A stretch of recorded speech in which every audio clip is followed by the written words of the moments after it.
All right. So, found this in an AA meeting, and the first rule about our AA meetings is we don't talk about our AA meetings.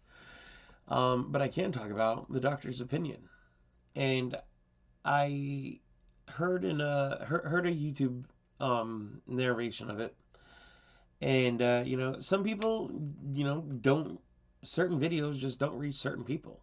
Maybe this video will reach other people that the previous one didn't. So let's just go from there and see what happens.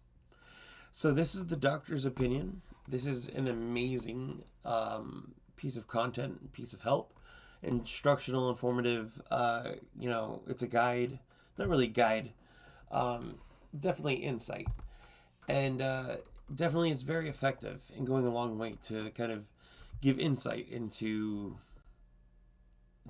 the doctor's opinion. So, without any more, without further ado, I'll just go ahead and start narrating it myself. And again, because you never know who's gonna click on this and who's gonna need it. So, the doctor's opinion. We of Alcoholics Anonymous believe that the reader will be interested in the medical estimate of the plan of recovery described in this book.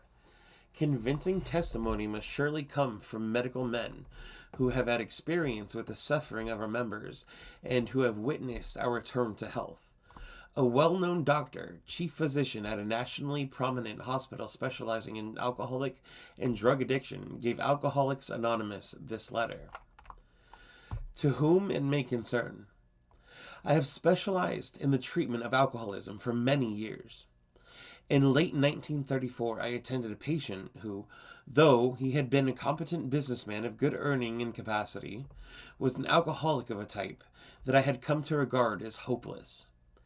In the course of his third treatment, he acquired certain ideas concerning a possible means of recovery. As part of his rehabilitation, he commenced to present his conceptions to other alcoholics, impressing upon them that they must do likewise with still others. This has become the basis of a rapidly growing fellowship of these men and their families. This man and over 100 others appear to have recovered. I personally know scores of cases who were of the type with whom other methods had failed completely.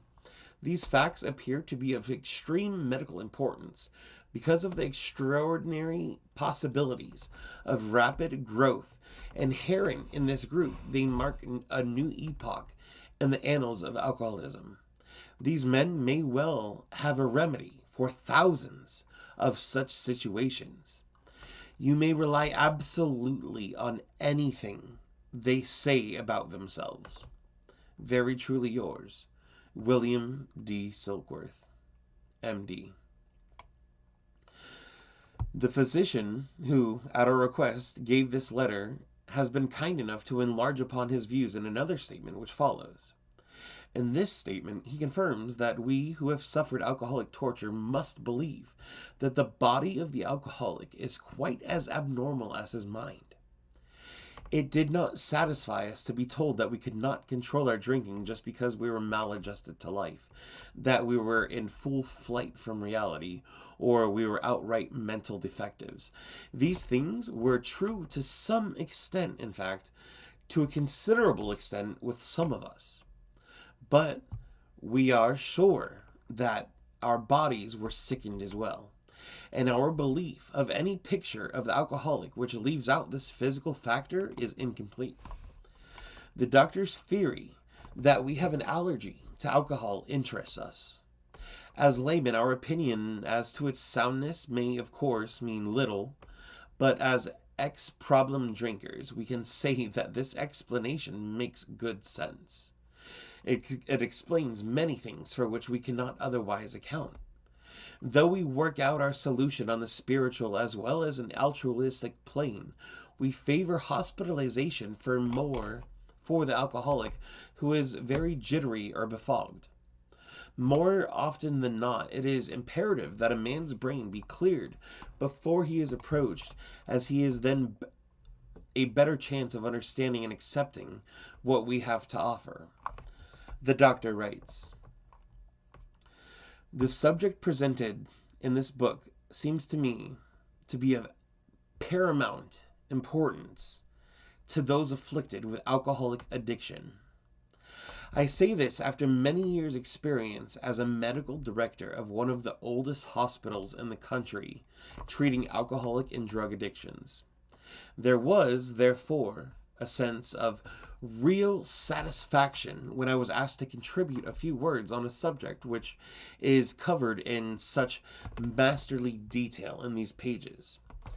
We doctors have realized for a long time that some form of moral psychology was urgent of importance to alcoholics, but its application presented difficulties beyond our conception. What with our ultra-modern standards, our scientific approach to everything, we are perhaps not well equipped to apply the powers of good that lie outside our synthetic knowledge. Many years ago, one of the leading contributors to this book came under our care in this hospital. And while here, he acquired some ideas which he put into practical application at once. Later, he requested that the privilege of being allowed to tell his story to other patients here, and, with some misgiving, we consented. The cases we have followed through have been most interesting. In fact, many of them are amazing. The unselfishness of these men as we have come to know them, the entire absence of profit, motive, and their community spirit is indeed inspiring to one who has labored long and wearily in this alcoholic field. They believe in themselves and still more in the power which pulls chronic alcoholics back from the gates of death. Of course, an alcoholic ought to be freed from his physical craving for the liquor, and this often requires a definite hospital procedure before the psychological measure can be of maximum benefit. We believe, and so suggested a few years ago, that the action of alcohol on these chronic alcoholics is a manifestation of an allergy, that the phenomenon of cravings is limited to this class and never occurs in the average temperate drinker. These allergic types can never safely use alcohol in any form at all, and once having formed the habit and found they cannot break it, once having lost their self-confidence, their reliance upon things human, their problems pile up on them and become astonishingly difficult to solve. Frothy emotional appeal seldom suffices. These messages which can interest and hold these alcoholic people must have depth and weight. In nearly all cases, their ideals must be grounded in a power greater than themselves if they are to recreate their lives. If any feel that as psychiatrists directing a hospital for alcoholics, we appear somewhat sentimental, let them stand with us a while on the firing line. See the tragedies, the despairing wives, the little children. Let the solving of these problems become a part of their daily work and even of their sleeping moments. And the most cynical will not wonder that we have accepted and encouraged this movement. We feel after many years of experience that we have found nothing which has contributed more to the rehabilitation of these men than the altruistic movement now growing up among them. Men and women drink essentially because they like the effect produced by alcohol. The sensation is so elusive that while they admit it is injurious, they cannot, after a time, differentiate the true from the false. To them, their alcoholic life seems the only normal one. They are restless, irritable, and discontented, unless they can again experience the sense of ease and comfort which comes at once by taking a few drinks. Drinks which they see others taking with impunity. After having succumbed to their desire again, as so many do, and the phenomenon of craving develops, they pass through the well-known stages of a spree, emerging remorseful, with a firm resolution not to drink again. This is repeated over and over, and unless this person can experience an entire psychic change, there is very little hope of his recovery. On the other hand, and strange as this may seem to those who do not understand, once a psychic change has occurred, The very same person who seemed doomed, who had so many problems he despaired of ever solving them, suddenly finds himself easily able to control his desire for alcohol. The only effort necessary being that required to follow a simple rules. Men have cried out to me in sincere and despairing appeal, "Doctor, I cannot go on like this. I have everything to live for. I must stop, but I cannot. You must help me." Faced with this problem, if a doctor is honest with himself, he must sometimes feel his own inadequacy. Although he gives all that is in him, it is often not enough. One feels that something is more than human power is needed to produce the essential psychic change. Though the aggregate of recoveries resulting from psychiatric effort is considerable, we physicians must admit we have made little to no impression upon the problem as a whole. Many types do not respond to the ordinary psychological approach. I do not hold those who believe that alcoholism is entirely a problem of mental control. I have had many men who had, for example, worked with a period of months on some problem or business deal which has to be settled on of a certain date, favorably to them. They took a drink a day or so prior to the date, and the phenomenon of craving at once became paramount to all other interests, so that the important appointment was not met. These men were not drinking to escape. They were drinking to overcome a craving beyond their mental control. There are many situations which arise out of the phenomenon of craving which cause men to create the supreme sacrifice rather than continue to fight. The classification of alcoholics seems most difficult, and in much detail is outside the scope of this book. There are, of course, the psychopaths, who are emotionally unstable. We are all familiar with this type. They're always going on the wagon for keeps. They are over-remorseful and make many resolutions, but never a decision. There is the type of man who is unwilling to admit that he cannot take a drink. He plans various ways of drinking. He changes his brand or his environment. There is the type who always believes that after being entirely free from alcohol for a period of time, he can take a drink without danger. There is the manic depressive type, who is, perhaps, the least understood by his friends, and about whom a whole chapter could be written. Then there are types entirely normal in every respect, except in the effect alcohol has upon them. They are often able, intelligent, friendly people.